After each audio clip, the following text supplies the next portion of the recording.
Olá a todos, meu nome é Nelson Amerschlack, eu sou hematologista aqui do Hospital Israelita Albert Einstein.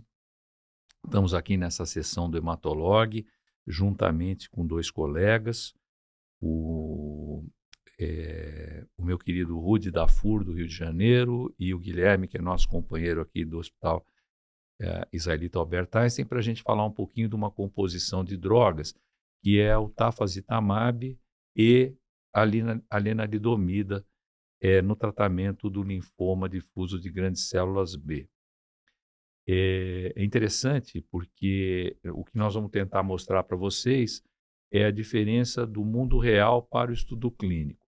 E isso é uma coisa comum, né? Porque a gente sabe que nem sempre os estudos de mundo real eles são iguais ao estudo clínico por causa da seleção de pacientes.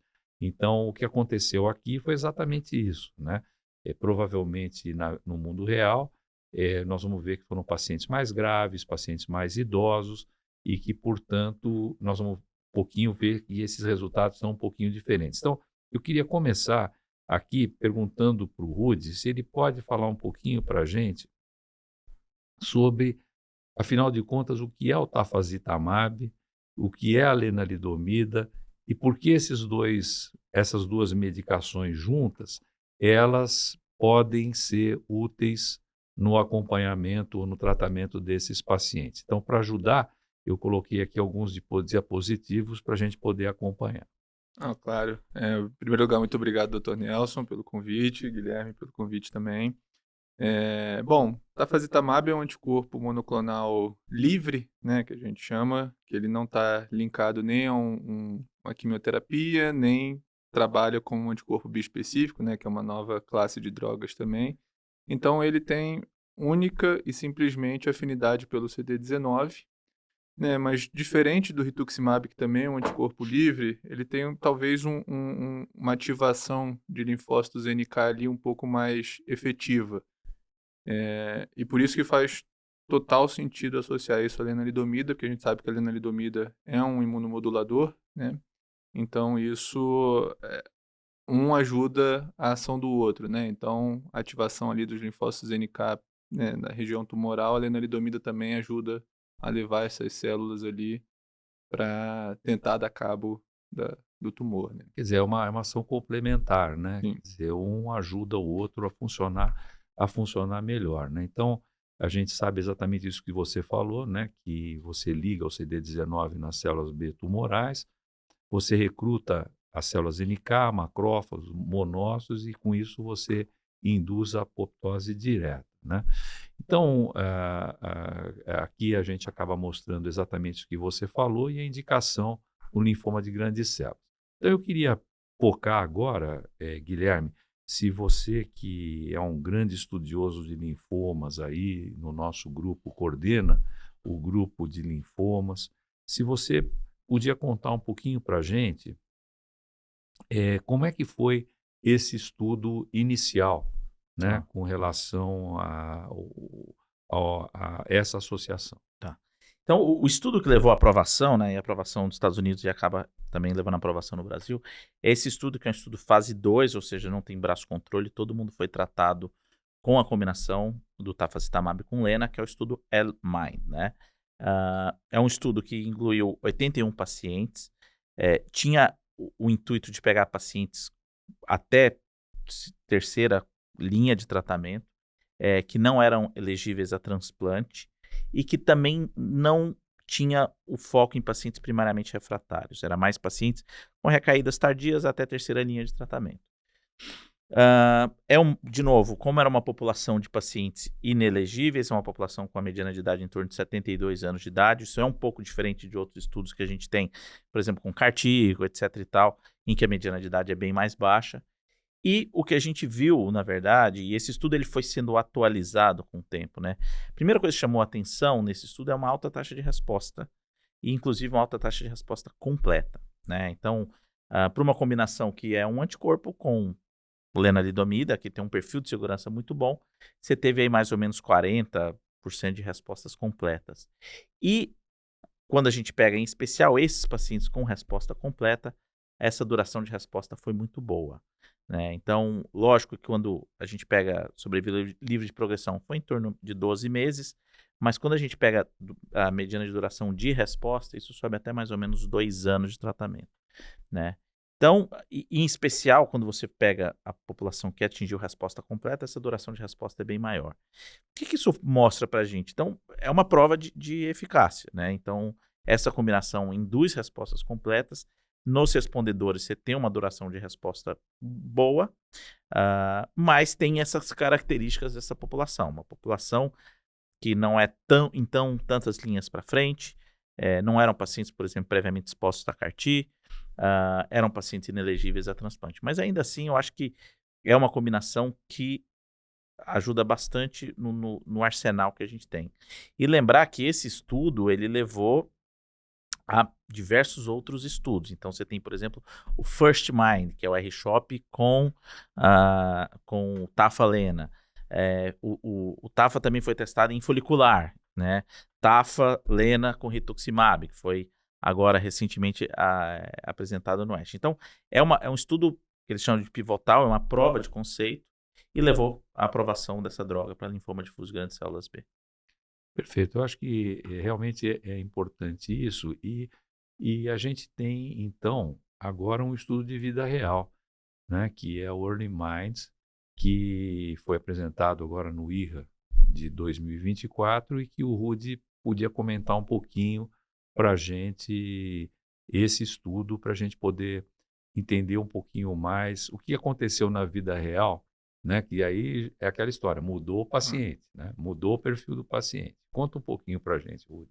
Então, assim, eu acho que essas análises de vida real, elas trazem muita luz, principalmente para gente que, né, vocês no Einstein ainda tem um cenário de disponibilidade de estudo clínico maior do que, né, a grande maioria dos centros brasileiros, mas, enfim, vocês vivem no nosso país, então vocês sabem como que funciona, né? Então, a gente vê que os nossos pacientes dificilmente reproduzem aqueles pacientes que a gente vê nos estudos clínicos, né? Até por questão de tempo de acesso, tempo que demora para fazer o diagnóstico.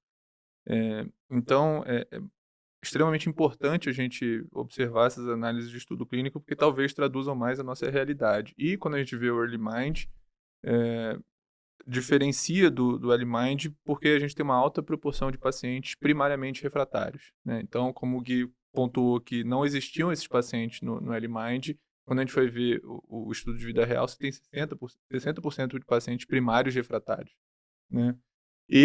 Mas apesar dessa população, né, muito mais difícil, obviamente a gente espera piores respostas, mas uma das coisas curiosas e, né, que talvez reforçam o papel dessa combinação é que, da mesma maneira, os pacientes que atingem resposta completa têm uma resposta duradoura, né? E nessa população que atinge resposta completa, a duração de resposta também é extremamente prolongada, né? Então, acho que era esperado você perder um pouco a eficácia do tratamento, botando pacientes primários refratários, que a gente sabe que são pacientes com doença extremamente mais agressiva, e que mesmo, né, a gente sabe que nem CAR-T, né, consegue resgatar todos esses pacientes, embora a gente saiba que os dados sejam melhores.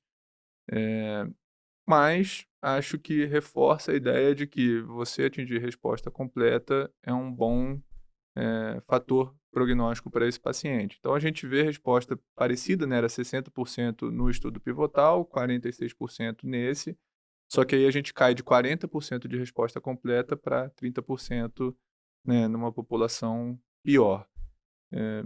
Então, assim, acho que reforça Eu acho que os dados. sim, eu acho que um dado interessante, né? A gente está falando que a resposta é muito boa no paciente que atinge resposta completa, mas a taxa de resposta completa é maior, inclusive, que de resposta parcial, né? Isso tanto no LMAN quanto no estudo de mundo real, você tem ali, sei lá, 50%, 60% de resposta, desses 40% ou 30% são respostas completas. Então, não é desprezível você pensar que você está pegando uma população bem mais idosa, né? 78 anos de idade, 60% primariamente refratário, 30% deles atingiram a resposta completa.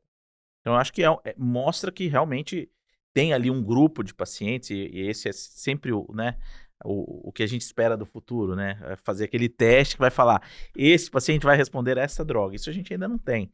Mas um dia isso deve acontecer. E aí vai ficar muito melhor, porque, né, Mas ainda assim, pegando all comers, que a gente fala, todos que estão entrando, ainda é uma taxa de resposta completa de 30%. Não acho que não é desprezível isso em hipótese alguma, né?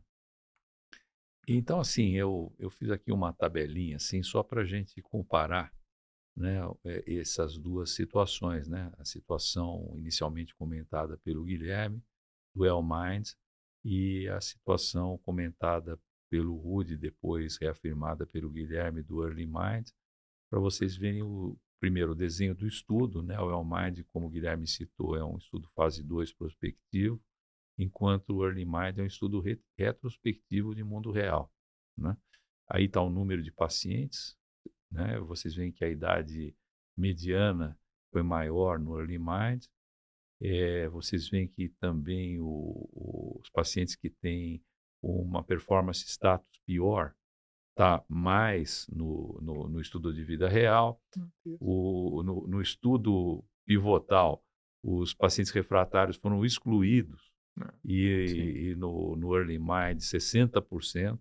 E vocês veem que mesmo assim a taxa de resposta foi, como foi dito aqui, muito aceitável, Sim. né?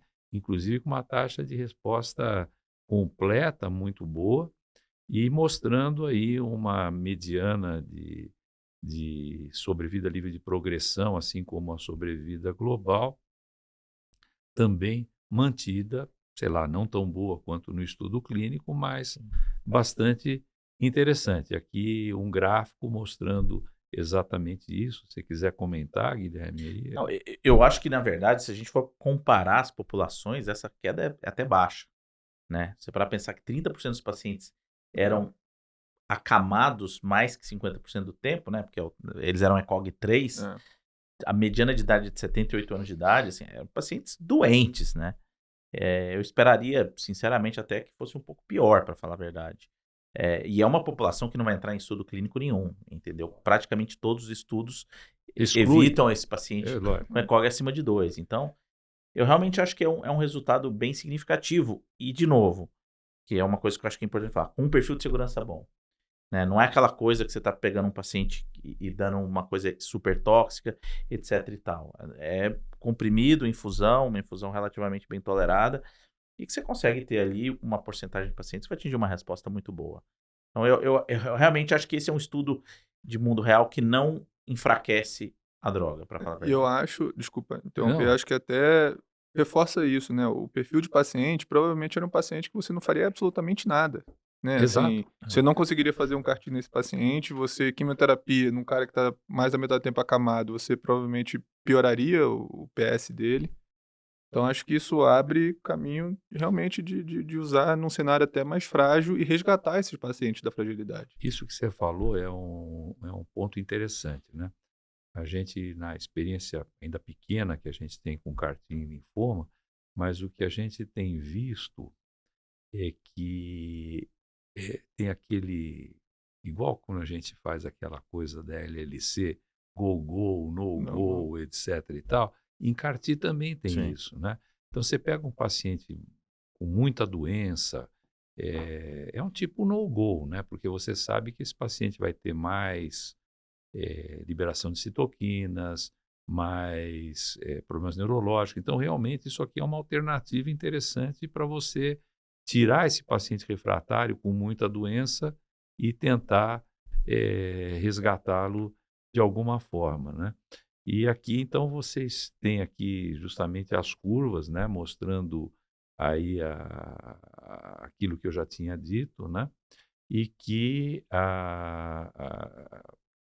na verdade, a resposta completa é que acaba Sim. dando essa ideia de sobrevida, né? Então, assim, para terminar, eu só gostaria de finalizar aqui, se vocês concordarem, depois, por favor, comentem, é que o estudo pivotal mostrou alta eficácia, respostas duráveis e pacientes selecionados. Já o Early Mind teve uma modesta eficácia em pacientes idosos, frágeis, de população de alto risco. Mas essa modesta eficácia, ela é destacada, porque eram pacientes que você esperaria nada, zero Sim. para eles, né? e que, na verdade, ter a remissão completa é o preditor da sobrevida a longo prazo e, portanto, pacientes que não são inelegíveis a fazer um transplante, etc. e tal, é uma excelente opção. Vocês querem comentar para a gente deixar uma mensagem sim. final aqui de cada um de vocês? Não, eu acho que é isso. Eu acho que isso é uma coisa que a gente passa toda vez que uma droga chega, né? O senhor vai lembrar quando o brentuximab chegou no Brasil, que a gente estava tratando paciente sexta, sétima, oitava linha de tratamento, você fala, poxa, a resposta não está sendo tão boa. Então é natural que se perca um pouco, né? Aqui eu acho que o que se perdeu comparado com tanto que a população piorou, né? É COG-MORC2, mais que 3 linhas de tratamento, pacientes que com a idade maior, eu acho que reforça que é uma opção muito viável e bastante possível para um número significativo de pacientes. Agora, a gente tem que também adequar um pouco as expectativas, não é todo mundo que vai responder, e provavelmente os que não respondem, essa duração de resposta vai ser bem curta. Não, concordo plenamente.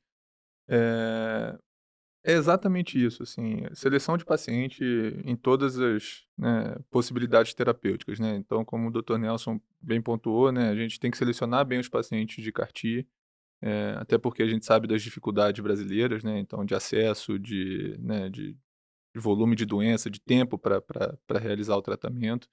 Então, não dá para a gente queimar essa terapia.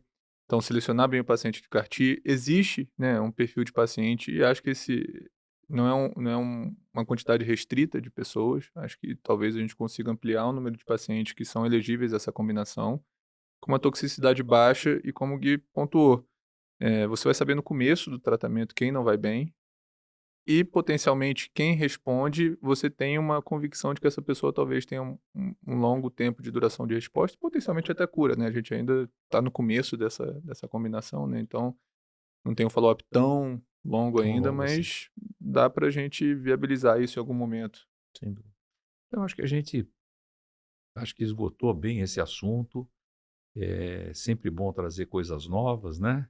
E estar com os amigos aqui para poder É isso aí. trazer essas novidades, né? Ficou um papo gostoso, né? Muito obrigado, então, e sigam o Hematolog. Valeu, valeu. Tchau, tchau.